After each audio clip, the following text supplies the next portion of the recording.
Next पूछिए जी। I think आप उनको बता रहे थे सोहम, गेट डीए के लिए। हाँ, लेकिन पीएचडी के लिए बहुत दिक्कत नहीं है। जैसे गेट डीए में एग्जांपल के लिए हमारा एक स्टूडेंट था, शत्रुधन, अभी था, है ना। वो आईआईटी कानपुर से एमएससी किया स्टैटिस्टिक्स में, जैम गेट बैच में था।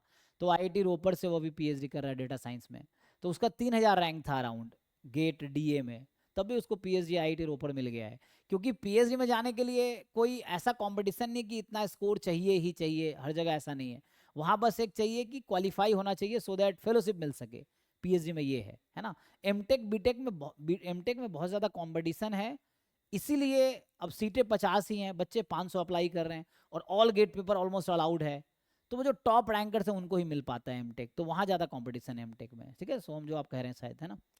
तो क्या सर बोलना चाह रहे हैं। आईआईएससी बैंगलोर में भी एमटेक डेटा साइंस कोर्स है ना? हाँ, लेकिन उसका अलग क्राइटेरिया है। बाकी आईआईटी में जो एमटेक है ना, उसमें सीधा आपने गेट रिजल्ट दिया, रिजल्ट पे सीधा एडमिशन हो जाएगा। लेकिन जैसे मैंने भी इंटरव्यू दिया था, तो जो आईआईसी बैंगलोर है, आईआईसी बैंगलोर में डिपार्टमेंट का नाम है सीडीएस, इसका नाम है कंप्यूटेशनल डेटा साइंस।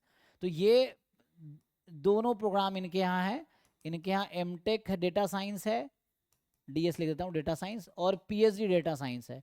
इनका कॉमन प्रोसीजर है, दोनों एडमिशन किसी भी कोर्स में चाहिए, प्रोसीजर कॉमन है।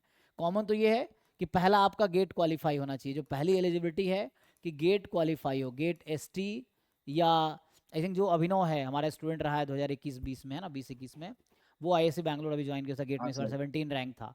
तो वो ज्वाइन किया है आईएससी बैंगलोर एमटेक में, आई थिंक। तो वहाँ पे गेट एसटी जो है वो है। और जैसे पिछले साल आदित्य था, जिसका 3rd रैंक गेट में था, उसको भी मिला था ये कोर्स।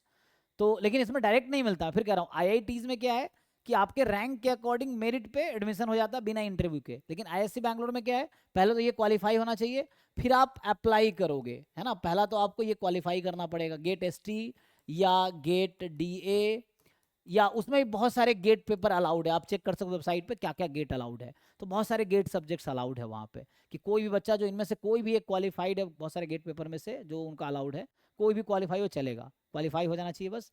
फिर आप अप्लाई करोगे, अप्लाई करने के बाद आपका शॉर्ट लिस्टिंग होगा। फिर मान लो बहुत सारे बच्चे अप्लाई कर दिए, उनको ज़्यादा लोगों को नहीं बुलाना, सीटें मान लो 50 है, देखते हैं कितना है, याद तो नहीं, मान लो 50 है।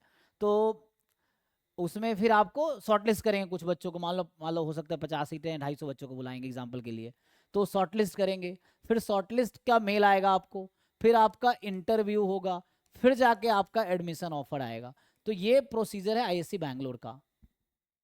ठीक है ना। अब बाकी जगह क्या है कि गेट का रिजल्ट आया, फिर आपको इंस्टीट्यूट या तो मेल कर देती है, उनका एक कॉमन पोर्टल है गेट, जैसे जैम एडमिशन का एक कॉमन पोर्टल है ना।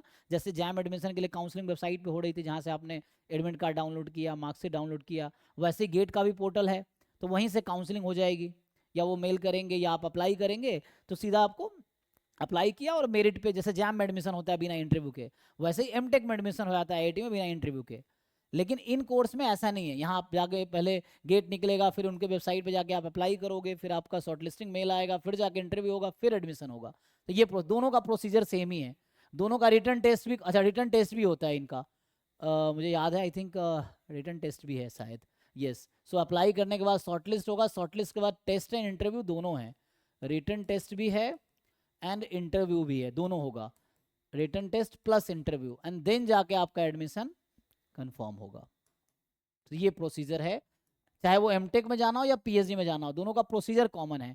दोनों का कॉमन एंट्रेंस है, कॉमन रिटर्न टेस्ट है, और कॉमन इंटरव्यू होता है। बस आपसे पूछे जाते हैं फॉर्म में कि प्रेफरेंस क्या है आपका, एमटेक या पीएचडी या दोनों। मतलब कई लोग ऐसा होता है जिसमें मिल जाए उसमें ले लेंगे, तो वैसा ऑप्शन भी रहता है कि जो मिल जाएगा वो ले लेंगे। तो उस तरह से है, उनका प्रोसेस कॉमन है। ठीक है जी, तो ये है। क्योंकि मैं जब इंटरव्यू दिया था मैंने पीएचडी के लिए दिया था, लेकिन बहुत सारे लोगों ने उस समय एमटेक के लिए दिया था। तो वो प्रोसीजर उनका कॉमन। जैसे हमारा एक दोस्त था जो आई अभी एक सेशन में मैंने किया था उसके साथ, आईआईटी बॉम्बे में मेरा, है ना, वो फ्रेंड था, क्या नाम था उसका, एक सेशन किया था मैंने लाइव में, है ना। वो बॉम्बे से पीएचडी छोड़ के गया था, सायन, है ना, सायन दत्ता। तो ये जो सायन दत्ता था, वो आईआईटी बॉम्बे में एक्चुअली 16 से 18 में एमएससी किया था। तो हमारे कुछ कॉमन फ्रेंड्स थे उसके थ्रू। फिर वो पीएचडी कर रहा था, वो बीच में छोड़ के, फिर वो गेट दिया, उसका 2nd रैंक था, फिर वो आईआईसी बैंगलोर में जाके एमटेक किया, फिर वो अच्छी जगह भी जॉब कर रहा है। तो इसका प्लेसमेंट तो ऑब्वियसली आईआईसी बैंगलोर का अलग रेपुटेशन है, कोर्स भी उस लेवल का है, और वहाँ बच्चे भी अच्छे पहुँचते हैं, तो प्लेसमेंट अच्छा है, 100% होगा ही। और अच्छा पैकेज भी होगा कम से कम, है ना, एटलीस्ट, है ना, 15-20 लाख तो एटलीस्ट होगा मिनिमम। ये है। ठीक है जी, तो ये तो हो गया जो आप कह रहे थे, बीटेक से होगा और सर सिलेबस भी जैसे होगा सर उसमें। गेट डेटा साइंस देंगे तो सर पीएचडी स्टैटिक्स में कर सकते हैं मतलब हाँ हाँ डेटा साइंस हाँ, देके स्विच करना। मैं बताया नहीं आपको, गेट डेटा साइंस से पीएचडी में भी कर सकते हैं, तो भी कोई दिक्कत नहीं है। यस, जैसे आई थिंक किसका, कुछ लोग ऐसे भी हैं, कोई दिक्कत, जैसे मान लो जब पीएचडी के लिए ना गेट या नेट क्वालिफाई इसलिए सिर्फ होना चाहिए सो दैट आपको फेलोशिप मिल सके। पीएचडी में फेलोशिप के लिए कोई एग्जाम क्वालिफाई होना चाहिए, तो नेट या गेट या इंस्पायर फेलोशिप आपके पास होनी चाहिए, या आपका सीजीपीए 8+ होना चाहिए, लेकिन आईआईटी से होनी चाहिए एमएससी, तो नेट गेट की जरूरत भी नहीं है। तो ये कुछ क्राइटेरियाज हैं कि जिसके बेस पे आपको फेलोशिप मिलेगी। तो अगर आप गेट क्वालिफाइड हैं, चाहे डीए में, चाहे एमए में, चाहे एसटी में, तीनों में से कोई भी है या और भी हो सकता है अलाउड है, तो आप एलिजिबल हैं फेलोशिप के लिए। तो मेनली जो है वो फेलोशिप आपको मिलेगा, इसलिए क्वालिफाई करना है। पीएचडी में एडमिशन तो इंटरव्यू के बेस पे होना है एट द एंड, बस ये एग्जाम क्वालिफाई इसलिए करना so that you can get the fellowship. तो ये फेलोशिप पीएचडी में मिलता है, तो उसके लिए एग्जाम क्वालिफाई करना कंपलसरी है, नेट गेट या इंस्पायर या कोई और क्राइटेरिया आपके पास हो, उस तरह से है।